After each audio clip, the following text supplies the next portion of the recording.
The village that never sleeps. The first thing you notice about Harper's Bend is its stillness. It sits at the base of two rugged hills, shrouded in perpetual fog, as if the place itself is trying to stay hidden from the world. The road to Harper's Bend isn't marked on any map, and most who pass by the old turnoff don't even see it. But if you happen to stumble onto it, whether by chance or fate, you'll find yourself walking into a village where the world feels wrong. It wasn't my intention to stop in Harper's Bend. I was on a solo hiking trip through the northern wilderness when I lost track of the trail. My phone was dead, and the late afternoon sun was fading into a gray sky when I saw the first signs of civilization, a cluster of weathered buildings, their silhouettes barely visible through the mist. Relief flooded through me, even though something about the village's quiet unnerved me. The dirt road led me into the heart of Harper's Bend, where the buildings were arranged in a rough square around a cracked asphalt courtyard. Everything seemed old but strangely well maintained. Clean windows, freshly painted shutters, and the faint smell of wood smoke lingering in the damp air. Yet I saw no people. Then I did. An elderly woman stood on her porch, staring at me. She didn't wave or call out, just watched as I walked into the square. Her face was pale, framed by thin white hair, and her eyes seemed unnaturally large, as if they were straining to see through the fog. I offered a polite nod, but she didn't react. I noticed others then. A man sitting on a bench near a general store, his posture rigid, his head tilted slightly, as if listening to something just out of earshot. A child peeking out from behind a curtain in an upstairs window. The strangest thing, though, was how still they all were. Nobody moved. Nobody spoke. I told myself it was just a quiet town and kept walking. The inn, if you could call it that, was the only building with a sign out front. The Lampstead Inn. The painted letters were faded, but the door was ajar, and a soft glow spilled out onto the porch. I stepped inside, and the warm smell of cedar and old books greeted me. Behind the counter stood a man in his 50s, wearing a crisp shirt and suspenders. He smiled at me, but it didn't reach his eyes. "Need a room?" he asked, his voice low and steady. "Yeah, just for the night," I replied, trying not to sound as uneasy as I felt. "Got lost hiking and need to figure out my bearings tomorrow." He nodded and slid a key across the counter. "Room 3. Dinner's at 6. Don't wander." The way he said that last part sent a chill through me. Why not? His smile faltered. "You'll see." I wanted to press him, but the weight of the day caught up to me. I thanked him, grabbed the key, and headed upstairs. Room 3 was small but cozy. A single bed, a wooden desk, and a window overlooking the square. I set my pack down and tried to shake the strange feeling that clung to me. As night fell, I went down for dinner. The dining room was simple: 4 tables, a fireplace, and a few oil lamps casting flickering light. The innkeeper was there, along with 3 other people, an older couple and a young woman sitting alone. They all ate in silence, their movements slow and deliberate, as if performing a ritual. The young woman caught my eye and gestured for me to join her. I sat down, grateful for the company. "First time here?"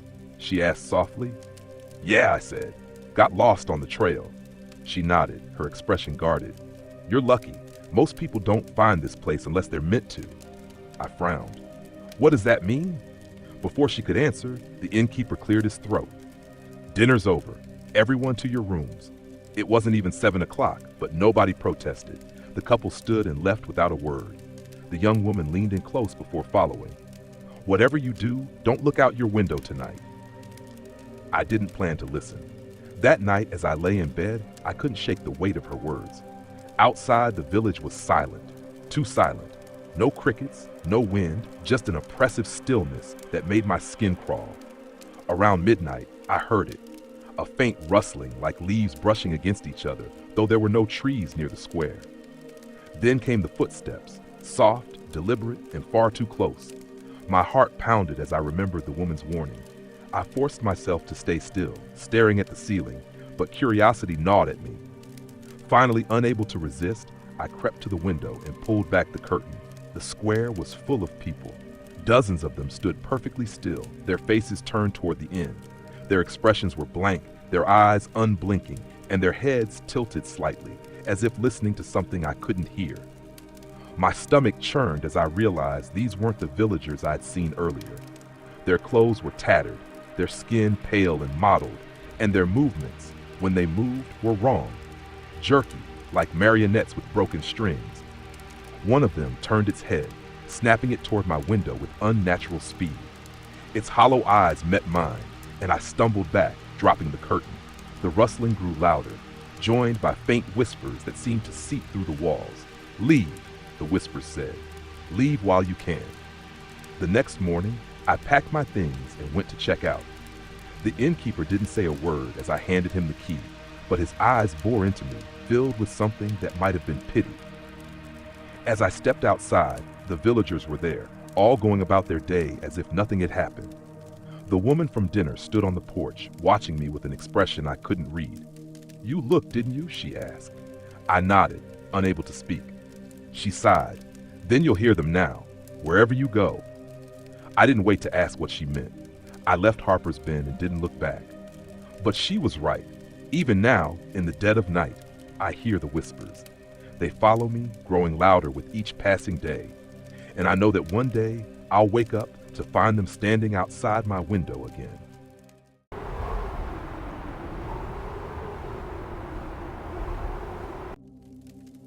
The town with no shadows. There's a place in the desert where the sun burns too bright, where the light feels wrong. The place has a name, Brighton Flats, but it's not on any map. If you ask the locals in nearby towns, they'll tell you to steer clear, that the road leading there has been closed for decades. They'll never explain why, and they'll look at you like you're already cursed if you ask too many questions. But curiosity is a hell of a thing. I first heard about Brighton Flats in an old newspaper article I found while researching abandoned towns. The article was vague, full of half-formed rumors about how the town had been erased, its people forgotten. The accompanying photo showed a dust-covered main street, wooden buildings leaning with age, and a blazing sun overhead. But it wasn't the decay that caught my eye. It was the absence of shadows. Every building, every pole, every scrap of debris stood in stark relief under the oppressive sunlight, but there wasn't a single shadow in sight.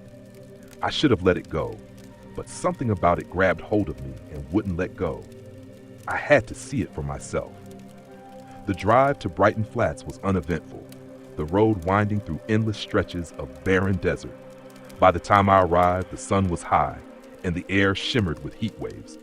The town was just as the photo had shown, a collection of weathered wooden buildings clustered along a single dirt road. But standing there in the oppressive light, I saw it wasn't just the buildings. There were no shadows anywhere. I tested it myself, holding my hand in front of my face. The light filtered through my fingers, illuminating them from every angle. It was as if the sun had decided shadows didn't belong here. The sight made my stomach churn, but I told myself it was just an optical illusion, some trick of the desert light. I parked my car on the edge of town and started walking.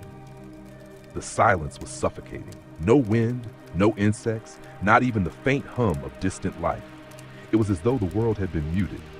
As I walked down the main street, I felt a growing unease, the sense that I wasn't alone. I stopped in front of what looked like an old general store. The windows were grimy, but through the haze, I could make out shelves lined with cans and jars, all untouched by time. I stepped inside, and the temperature dropped immediately. The oppressive heat of the desert was gone, replaced by a damp, clammy chill. The air smelled faintly of metal, like a storm was coming. The store was empty, no footprints in the dust, no signs of recent activity. But I couldn't shake the feeling of being watched. Then I saw it, movement out of the corner of my eye. I turned sharply, but there was nothing there. Just rows of shelves stretching into the dim light. I tried to tell myself it was just my nerves, but the feeling persisted, an itch I couldn't scratch. As I explored the rest of the town, the unease grew. Every building was the same, pristine yet lifeless, like a stage set waiting for actors who never came. And always, the light pressed down on me, relentless and unyielding. It wasn't until I entered the old church that I realized something was seriously wrong. The church was simple, with wooden pews and a high arched ceiling. At the front stood an altar draped in white cloth, a single candle sitting unlit at its center. But what caught my attention was the figure kneeling at the altar.